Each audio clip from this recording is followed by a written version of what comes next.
देश से अब जाति धर्म पर बोलकर एक नया विवाद छेड़ दिया है। ऐसा लग रहा है जैसे विदेश से वो जातियों को साधने में जुटे हैं। आरक्षण पर तो राहुल ने ऐसा बयान दे दिया जिसमें मायावती से लेकर तमाम पार्टियां उनकी मंशा पर सवाल खड़े करने लगी। राहुल ने कहा है कि कांग्रेस तभी आरक्षण खत्म करने के बारे में सोचेगी जब देश में सभी को समान अवसर मिलने लगेगी। राहुल ने सिखों को लेकर कहा कि क्या भारत में सिख पगड़ी कड़ा पहन सकेंगे? क्या सिख गुरुद्वारे जा सकेंगे? चिंता सिर्फ सिखों की नहीं है बल्कि सभी धर्मों की है। केंद्रीय मंत्री हरदीप पुरी ने कहा कि वो 60 सालों से पगड़ी बांध रहे हैं। सिखों के हितों की रक्षा के लिए इस सरकार ने सब कुछ किया है। उधर अकाली दल की सांसद हरसिमरत कौर बादल ने कहा है कि कांग्रेस के हाथ 1984 में दिल्ली कानपुर में हुए नरसंहारों में हजारों निर्दोष सिखों के खून से रंगे हुए हैं। क्या राहुल को हमारे बहादुर और देशभक्त समुदाय के खिलाफ भेदभाव पर बोलने का नैतिक अधिकार भी है?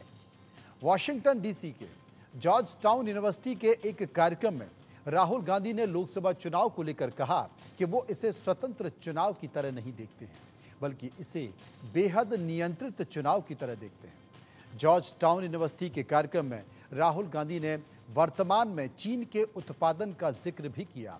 उन्होंने कहा कि भारत और चीन की तुलना करते हुए कि भारत जैसे विशाल देश वैसा उत्पादन नहीं कर सका जैसा चीन कर रहा है। सवाल है कि राहुल विदेश में हैं और सांसद विपक्ष के नेता हैं, लोकसभा चुनाव में स्वतंत्र चुनाव नहीं कर रहे हैं, सिखों को लेकर भेदभाव की बात कर रहे हैं। राहुल के बयान को लेकर जनता की राय हम लेंगे। जनता ने क्या कहा, क्योंकि हमने इस पर सर्वे कराया है, तो मेहमानों से चर्चा भी करेंगे। लेकिन सबसे पहले राहुल ने सिखों पर बयान क्या दिया, एक बार इस पर नजर डालते हैं। What is your name? Brother, with the turban. What is your name? Bhalinder Singh. Bhalinder Singh. The fight is about whether he, as a Sikh, is going to be allowed to wear his turban in India. Or he, as a Sikh, is going to be allowed to wear a kada in India. Or he, as a Sikh, is going to be able to go to a Gurdwara. That's what the fight is about. And not just for him, for all religions. Fight is also about, I can see here in the crowd, At 90% of India, OBCs, Dalits, Adivasis, they don't play the game. They're not even in the game. Our census is one of 3 ideas. It's a simple exercise to say, okay, we've been, we got independence 1947. We've been going for a while now. Let's see how have the lower castes, backward castes, Dalits, how have they integrated into this system? What is it actually that they're participating in? Now, there are 2 other components. One is the idea of a socio-economic survey. So we want to not only understand how many Dalits there are, how many OBCs there are, but we want to understand what their social position looks like, what their financial position looks like, what their economic position looks like. And the third component, which I think is very important, we want to take a look at India's institutions. We want to look at the media, healthcare, we want to look at education, the owners, the structures that deliver these services. And we want to get a sense of what is India's participation in these institutions. This is now an unstoppable.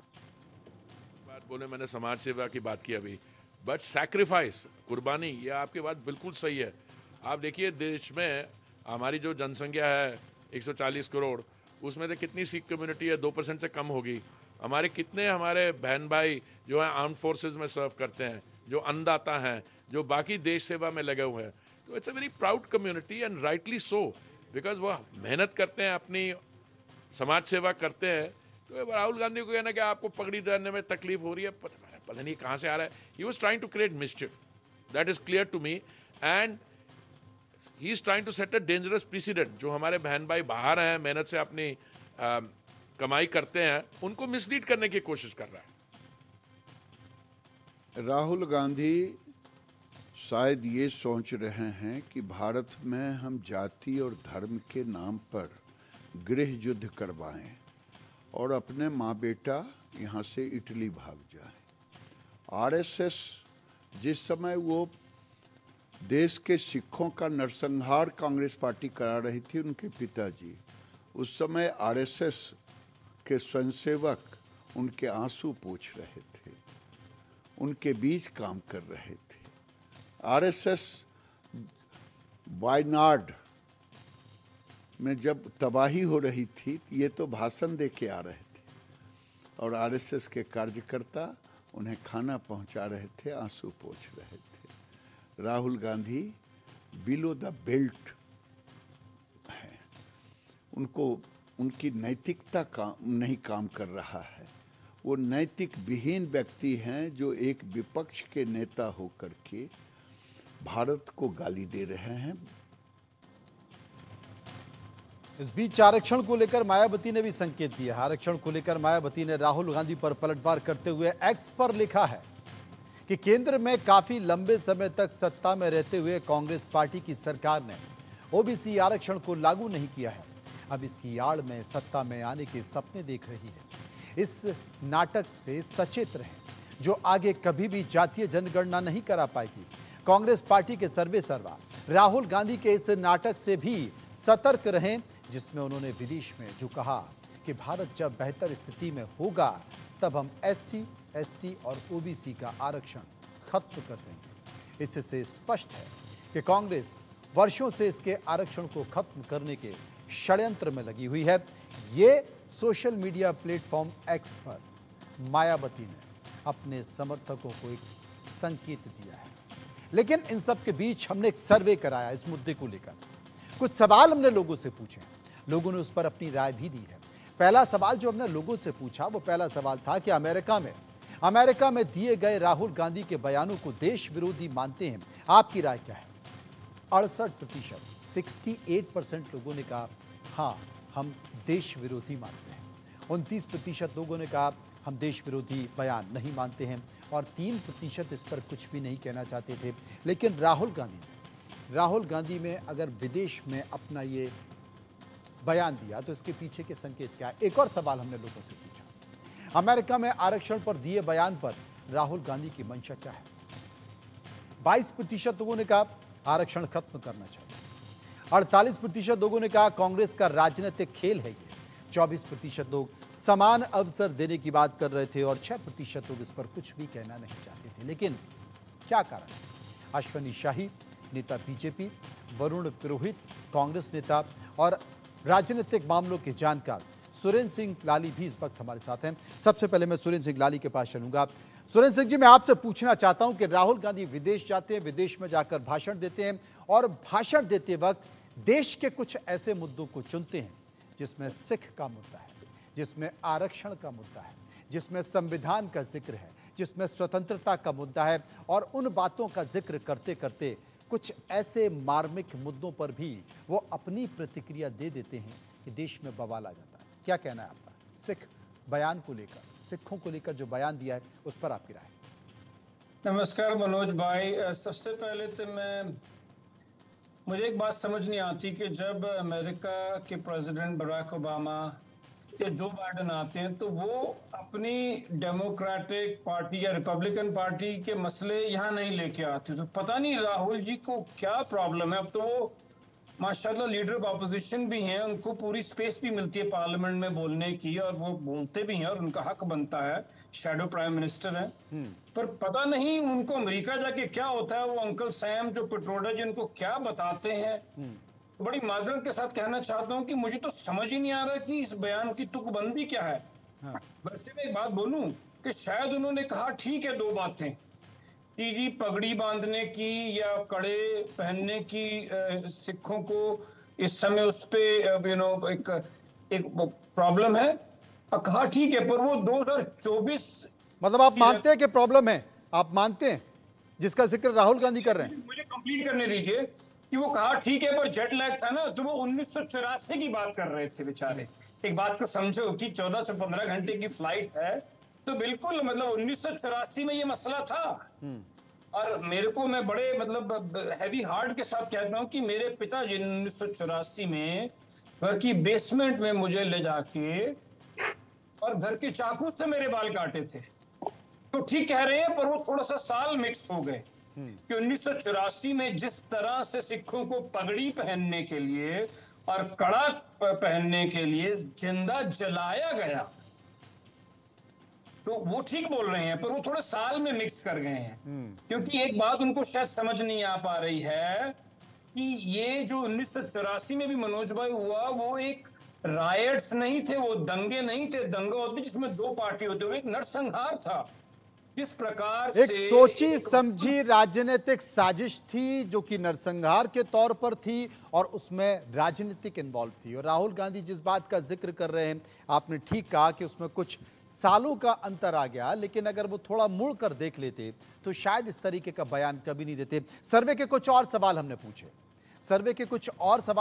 एक और सवाल पूछा कि America में पगड़ी कड़े पर बयान देकर क्या सिखों पर सियासत कर रहे हैं राहुल गांधी। 69% लोगों ने कहा राजनीति कर रहे हैं, 27% ने कहा नहीं ऐसा नहीं, और 4% इस पर कुछ भी कहना नहीं चाहते थे। सर्वे का एक और सवाल कि क्या राहुल के विदेश में दिए गए बयान देश विरोधी ताकतों के हाथ मजबूत करेंगे? आपकी राय। 57% लोगों ने कहा हाँ बिल्कुल करेंगे, 41% लोगों ने कहा ऐसा नहीं है, और 2% इस पर कुछ भी कहना नहीं चाहते। कांग्रेस पार्टी के नेता प्रवक्ता इस वक्त हमारे साथ मौजूद है वरुण पुरोहित। वरुण जी, क्या हो गया राहुल गांधी? मनोज जी, ऐसा है, राहुल गांधी कुछ भी बोलते हैं ना, उसके लिए सारे इंटरप्रिटेशन लगाने में लग जाते हैं बीजेपी वाले। इनके इतने भयाक्रांत क्यों राहुल गांधी से मेरे समझ में नहीं आ रहा कि राहुल गांधी के एक एक शब्द को तोड़ मरोड़ के दिन भर पेश करते रहते हैं और कोई काम ही नहीं है देश को डेवलप करने। नहीं तो ये मौका तो खुद राहुल गांधी देते हैं ना। नहीं, उस पर भी आ रहा हूँ। पिछले 10 साल में भारतीय राजनीति का केंद्र बिंदु राहुल गांधी। दिन भर राहुल गांधी को जब के राहुल गांधी की पब्लिसिटी करके एलओपी बना दिया। मुझे तो लगता है ऐसे करते जाएंगे तो प्रधानमंत्री राहुल गांधी बन जाएंगे। अब जो बात राहुल गांधी ने अमेरिका में जाके उठाई है, बात कर रहे हो, बात गरिमापूर्ण शब्दों का प्रयोग क्यों नहीं करा एलओपी होकर के? तो प्रधानमंत्री मोदी जी ने भी जब कोरिया गए थे, जब ये कह रहे थे 2014 से पहले कोई पैदा हुआ उसको भारत में शर्म आती थी, न जाने क्या क्या वोकेबुलरी शब्दों का उन्होंने प्रयोग किया। बाद में जर्मनी में भी कई बार बाहर जाते थे, शुरुआत का दौर देख लो प्रधानमंत्री में, बेटी दामाद, कोई घर के परिवारों को जाकर के वहां बेटी दामाद को क्रिटिसाइज करता है क्या विदेशों में? मोदी जी ने भी खूब ऐसा आचरण किया। लेकिन जब सदन का नेता, देश का प्रधानमंत्री हो चाहे अपोजिशन लीडर हो, उसको जो भी वक्तव्य अपना लेक्चर्स देने हो, इंटरेक्शन करना हो, तो उसमें जो शब्दों का प्रयोग है बड़ा सोच समझ के सूझबूझ से करना चाहिए, राजनीतिक चातुर्य से करना चाहिए। मैं सबके लिए कह रहा हूँ, मोदी जी के लिए भी, राहुल जी के लिए। लेकिन अब बात आ रही है आरक्षण की, बात चर्चा करी मायावती जी की। सब आरक्षण की बात में उन्होंने कहा कि जब सामाजिक समरसता हो जाएगी, डिस्पैरिटी समाप्त हो जाएगी, जब इस बारे पर विचार किया जाए, तो सभी मानते हैं कि भाई इकोनॉमिक डिस्पैरिटी समाप्त हो जाएगी, छुआछूत खत्म हो जाएगी, सब सामाजिक न्याय की हमारी जो क्रांति है वो संपूर्ण हो जाएगी, तो आरक्षण स्वतः ही समाप्त कर दिया जाएगा। तो इसमें कोई गलत नहीं कहा। चाइना का बार बार ये बीजेपी वाले इतने हल्ला मचाते हैं। अश्विनी जी, राहुल गांधी ने जो बोला वो गलत नहीं बोला, आप खामखा में हल्ला मचाते हैं, खामखा में उनको बदनाम करने की कोशिश करते हैं। कांग्रेस के डीएनए में आरक्षण विरोध है। जवाहरलाल नेहरू जी, इंदिरा जी, राजीव जी, सब लोगों ने, आज राहुल जी, सबने बोल दिया। इसमें कौन सा खामखा हम लोग इधर उधर कर रहे हैं? कोई खामखा विरोध नहीं है। राहुल गांधी जी जब भी जाते हैं तो वो कुछ ना कुछ तो बोलते ही हैं, उनको तो कभी कुछ दिखता ही नहीं है। यहाँ जो अच्छी चीजें हो रही वहां पर भी जाकर बोलते हैं। एक उदाहरण देता हूँ, ओडीओपी 2018 में उत्तर प्रदेश में चालू है और वहां जाकर बोल रहे हैं कि भाई अब वो बेल्लारी में जीन्स चालू होना चाहिए, मुरादाबाद में पीतल चालू होना चाहिए। वो कालीन भैया से प्रेरित होकर, भदोही का नाम उनको भूल गया होगा, मिर्जापुर याद आ गया, वहां कालीन जो है वहां होना चाहिए। भाई तो मैं बताना चाहता हूं ये हो चुका है, उत्तर प्रदेश में ओडीओपी चालू है। और तीसरी बात, बार बार वो कहते हैं कि 1% लोगों के पास ये है, दलितों के पास कुछ नहीं है, ओबीसी के पास कुछ नहीं। 2015 में 70 सेक्रेटरीज में 0 सेक्रेटरी थे ओबीसी SC ST के, और आज 322 ज्वाइंट सेक्रेटरी और सेक्रेटरी के बीच में SC 16 है, ST जो है 13 है और 39 ओबीसी है। राहुल जी को मालूम होना चाहिए, लेकिन नहीं उनको पता है।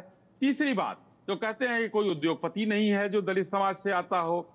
राजेश सरैया पद्मश्री मिला, नत्थाराम जी है, मिलिंद कांबले हैं, पद्मश्री मिला, कल्पना सरोज जी को पद्मश्री मिला, अशोक खाड़े को वो पद्मश्री नहीं मिला, वो भी अरबपति हैं, भगवान गवई हैं, रति भाई बकवाना, ऐसे हमारे पास 50 नाम लिखे हुए हैं। राहुल गांधी जी को कुछ पता नहीं है। जो व्यक्ति इंडी अलायंस बोलने पर ए का मतलब में जाकर फंस जा रहा है विदेशों में, वो क्या बात करेगा, ये सोचने वाली बात है। किसी पत्रकार बंधु ने पूछा था ये इंडिया अलायंस, तो कहने नहीं ये भाजपा का दिया हुआ है, ये इंडिया अलायंस है। तो उन्होंने पूछ दिया भैया वो लास्ट वाले ए का नाम बता दीजिए। तो आ ही करने लगे वहां।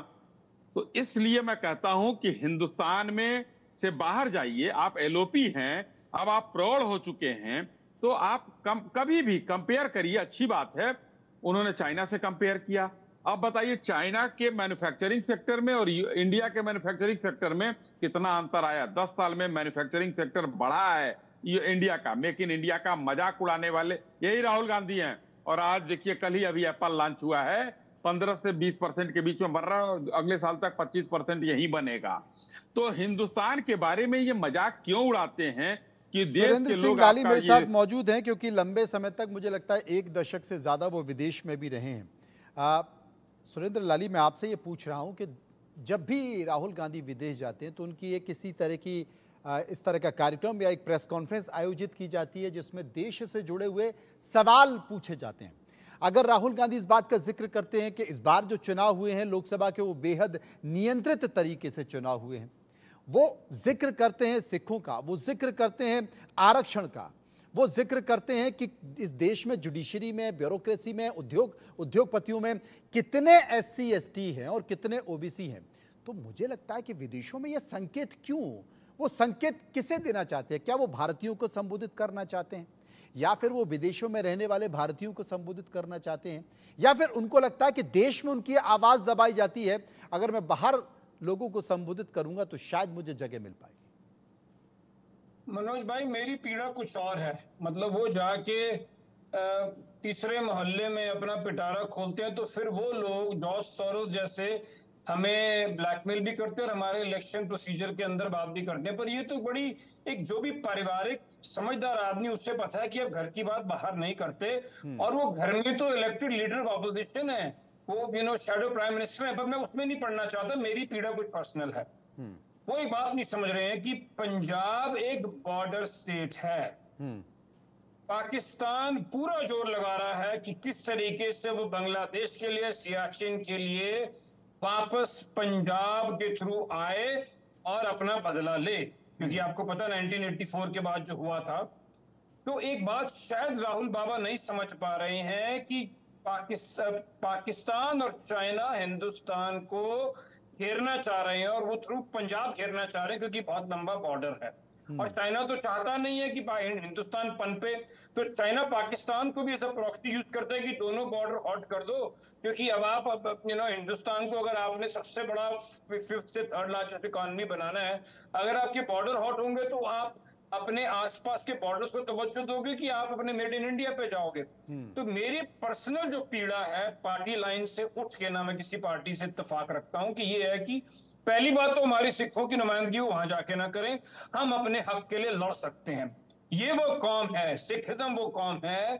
जब मैंने BBC पे देखा ये अमेरिका अफगानिस्तान में हार गया, उससे पहले रूस हार गया, उससे पहले इंग्लैंड हार गया, महाराजा रंजीत सिंह अफगानिस्तान तक अपना राज चलाते थे, तो हमें राहुल बाबा की सिंपैथी, कंडोलेंसेस नहीं चाहिए। ये बड़ा संकेत, एक बड़ी बात, एक बड़ा संकेत तो सुरेंद्र लाली ने दिया है। मैं कांग्रेस के नेता मेरे साथ मौजूद हैं, पुरोहित जी, कि पंजाब की स्थिति इस वक्त बहुत ही खतरनाक हो रही है, वहाँ के हालात बहुत खतरनाक हो रहे हैं, और पंजाब की लगी हुई जो सीमा है वो बहुत ही चिंता पैदा करती है। ऐसे में आप आग में घी डालने का काम कर रहे हैं। अनुज जी, एक बात और कहूंगा, हाँ, आप मेरे को बड़ी माल कि जब आपको जख्म होता है, चोट होती, तो आप उस पर जोर नहीं डालते। पंजाब इस समय बड़े टफ टाइम से निकल रहा है, क्योंकि वो ड्रग इश्यू भी है। वहां जो पार्टी है विरासत में, उनके ऊपर पन्नू जैसे लोगों ने कहा है कि मैंने उन्हें $16 मिलियन दिए हैं, जो हिंदुस्तान के बारे में फिश उगलता है, जो कहता है कि पंजाब को हिंदुस्तान से नहीं रहना चाहिए। तो पंजाब इस समय एक बहुत वीक मूवमेंट है, पंजाब और मुझे लगता है कि पुरोहित जी, कम से कम देश के बाहर जाके इस तरह के मुद्दों को नहीं छेड़ना चाहिए। मनोज जी, लेट मी कि पंजाब को जाके नहीं छेड़ना चाहिए, क्योंकि पंजाब सिर्फ पंजाब नहीं, इमोशन नहीं है। यहाँ पे 2 मुल्क हैं जो हिंदुस्तान से खुश नहीं है, और वो थ्रू पंजाब को डिस्टर्ब करके हिंदुस्तान में एंटर करना चाहते हैं। तो राहुल बाबू को समझना चाहिए कि जो वो कह रहे हैं उसकी बात बड़ी दूर तलक जा सकती है। मुझे लगता है कि सुरेंद्र सिंह लाली ने पूरा संकेत दे दिया, और इस संकेत से मुझे लगता है देश का हर व्यक्ति भी सहमत होगा। समय का अभाव है, इसलिए माफ़ी चाहता हूँ। बहुत बहुत शुक्रिया करूँगा सभी लोगों का जो मेरे साथ इस कार्यक्रम में मौजूद रहे। फिलहाल खबरों के सफर में इतना ही। बाकी की खबरों के लिए अब चलते रहिए इंडिया न्यूज के साथ। मुझे दीजिए इजाजत।